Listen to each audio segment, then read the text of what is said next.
A pergunta que quase ninguém quer ouvir. Você já parou para pensar que talvez o seu cansaço não venha só da mente? Que talvez essa sensação constante de irritação, ansiedade difusa e dificuldade de foco não seja apenas emocional, mas corporal? Vivemos tentando resolver tudo pensando mais, planejando mais, analisando tudo. Mas e se o problema não fosse excesso de pensamentos, e sim falta de movimento? Hoje, milhões de pessoas tratam a mente como se ela existisse separada do corpo. Como se fosse possível ter clareza, equilíbrio e energia, sentado o dia inteiro, olhando para telas, respirando mal, sem mover o corpo. A neurociência moderna mostra que isso tem um custo alto. E a filosofia antiga já alertava para isso, há mais de 2000 anos. Neste vídeo, eu vou te mostrar, com base em ciência e filosofia prática, por que um corpo ignorado cobra conta na mente. E como pequenas mudanças físicas podem restaurar a clareza, a estabilidade emocional e dignidade no dia a dia. Não é sobre estética ou sobre performance. É sobre uma vida mais funcional. Capítulo 1. O erro moderno. Tratar o corpo como um acessório. Hoje, o corpo virou um detalhe. Algo que carregamos apenas para levar o cérebro ao trabalho. Sentamos para estudar. Sentamos para trabalhar. Sentamos para descansar. Sentamos até para nos distrair e divertir. O corpo só é lembrado quando dói, quando adoece ou engorda. O cérebro não funciona isolado. O movimento físico regula neurotransmissores ligados ao humor, como serotonina e dopamina. Regula a atenção, a resposta ao estresse e a plasticidade neural. Já o sedentarismo prolongado está associado, em estudos observacionais, a maior risco de sintomas depressivos, como ansiedade e declínio cognitivo gradual.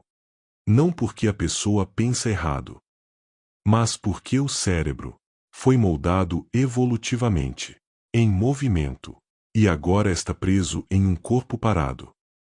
Aristóteles já afirmava que a vida boa, a eudaimonia, não era um estado mental, mas uma atividade. Como ele dizia, a felicidade é uma atividade da alma, conforme a virtude.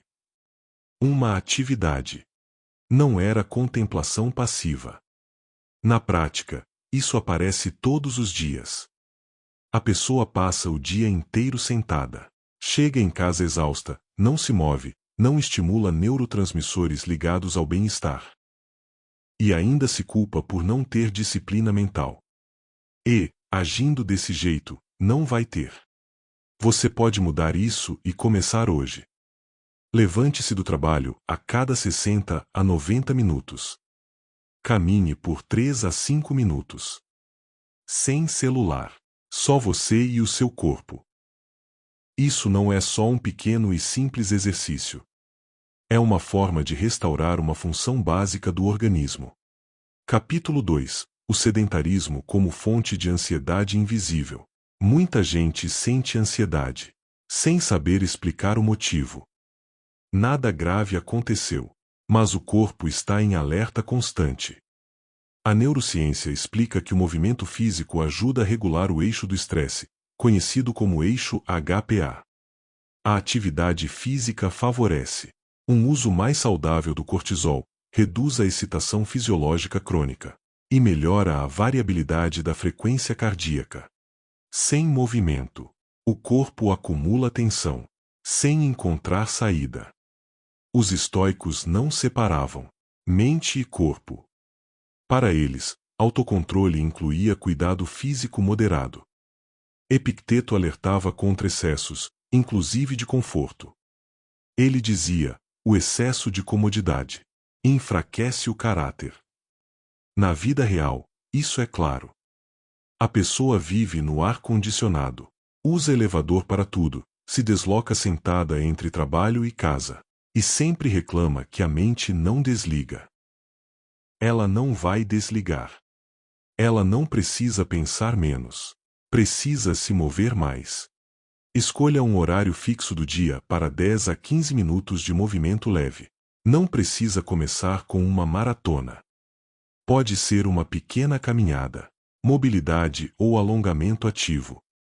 Lembre-se, consistência vence intensidade. Faça isso hoje, amanhã e depois. Capítulo 3. Movimento não é fitness, é higiene mental. O exercício virou sinônimo de estética. E quem não busca performance acha que não serve. Mas a ciência mostra que movimento regular melhora o humor, o sono, o foco e a memória, mesmo em intensidades moderadas. Aristóteles dizia: a virtude é hábito. Não excesso. Está no meio termo. Nem sedentarismo. Nem obsessão. Não nos movemos porque queremos. Nos movemos porque nos habituamos. Quem espera motivação quase nunca começa.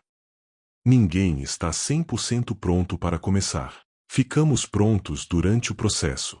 Torne o movimento tão natural quanto escovar os dentes. Sem drama. Sem negociação emocional. Separe a roupa e a garrafa de água antes. Quanto menos decisões, menos desculpas. Comece no automático. Se possível, sem celular. Deixe o corpo suar enquanto a mente desacelera. Capítulo 4. Um corpo parado confunde a mente. Vivemos em um mundo acelerado e desorganizado. Tudo parece urgente, tudo parece atrasado. Acordamos cansados e apertamos o botão soneca. Levantamos já imersos em confusão mental, procrastinação e dificuldade de decidir até coisas simples. A neurociência mostra que o movimento aumenta o fluxo sanguíneo cerebral e ativa áreas ligadas à função executiva, a atenção, o planejamento e tomada de decisões. Quando o corpo permanece parado, essas funções ficam mais lentas e a mente entra em ruído. O estoicismo nos lembra: clareza não nasce do conforto excessivo. Ela nasce da ordem interna. E a ordem interna começa pelo que está sob nosso controle imediato. Neste caso, o corpo em movimento. Por isso, algo simples acontece. Uma caminhada curta, um alongamento leve, alguns minutos de movimento consciente. E decisões que antes pareciam confusas tornam-se mais claras. Não porque os problemas mudaram, mas porque a mente encontrou ritmo. Respirar fundo, mexer o corpo e dar pequenos passos. Organiza não só a energia física, mas também os pensamentos. Capítulo 5. Movimento restaura clareza e controle interno. Muitas vezes, a falta de energia é confundida com falta de caráter. E isso é injusto. Os estoicos faziam uma distinção essencial. Dignidade não nasce do conforto. Nasce da capacidade de sustentar o necessário e abdicar do que enfraquece. Epicteto resumiu isso de forma direta: sustenta e abstente. A ciência moderna confirma. O exercício físico regular aumenta a autoeficácia. A sensação interna de que somos capazes de agir, decidir e persistir. Quem mantém o hábito de se mover sente mais controle interno, menos dependência do humor e menor sensação de impotência diante da rotina. Uma sugestão prática: escolha um horário fixo e inegociável para um movimento leve diário. Coloque na agenda. Trate como compromisso, não como opção. No começo, exige esforço. Depois, deixa de ser difícil e se torna parte da sua identidade. Capítulo 6. O corpo como âncora no caos moderno. A vida digital nos mantém em estado permanente de dispersão. A atenção é puxada para fora o tempo todo. E a mente aprende a vagar, mesmo quando não precisa. Do ponto de vista da neurociência, o movimento físico ajuda a regular a atenção e a reduzir padrões de ruminação mental. Aquela repetição silenciosa de pensamentos que desgasta, sem resolver. Os filósofos antigos já intuíram algo essencial. O corpo é um caminho direto para o presente. Quando o corpo se move, a mente vaga menos. Na prática, o que precisamos não é de mais estímulo. É de movimento consciente. Mover-se sem música, sem celular, sem distrações. Deixar que o corpo puxe a mente de volta para o aqui e agora. Capítulo 7. O exercício não resolve tudo, mas sustenta quase tudo. É preciso ser honesto. O exercício físico não substitui terapia e não cria propósito. Ele não ensina valores. Mas sem um corpo funcional, qualquer caminho interior se torna mais pesado.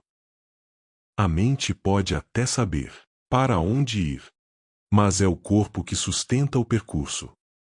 Cuidar do corpo não é uma solução mágica. É a base. E sem base, até as melhores ideias desmoronam com facilidade. Capítulo 8. Como era antes.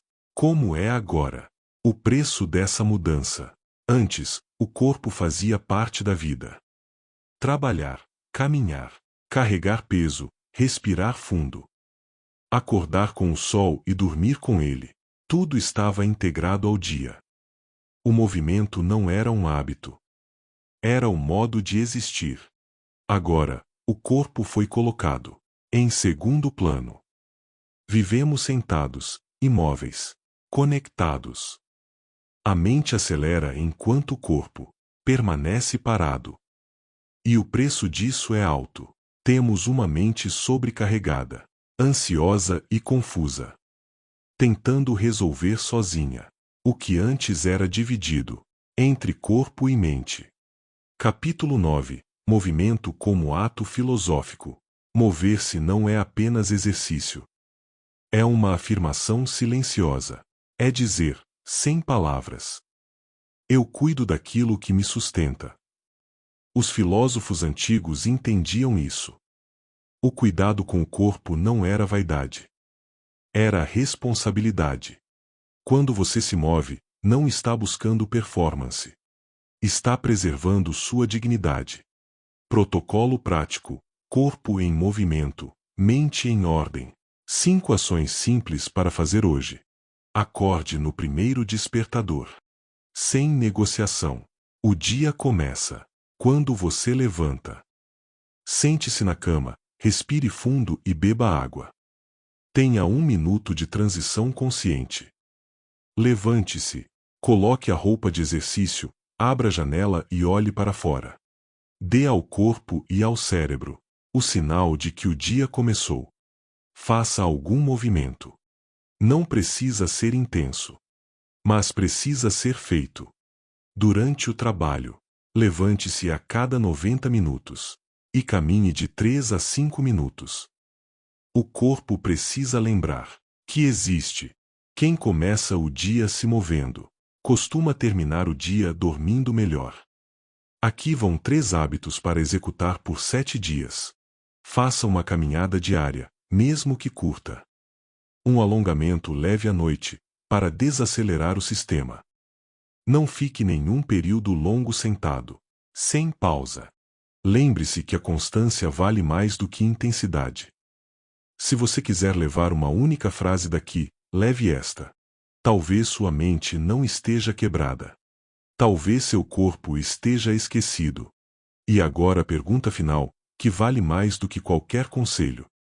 O que você pode fazer ainda hoje, pequeno e possível, para o seu corpo voltar a existir na sua rotina?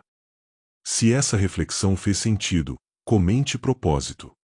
Não para agradar ninguém, mas para firmar um compromisso consigo mesmo. Aqui, filosofia é prática. E prática começa no corpo. Nos vemos no próximo vídeo.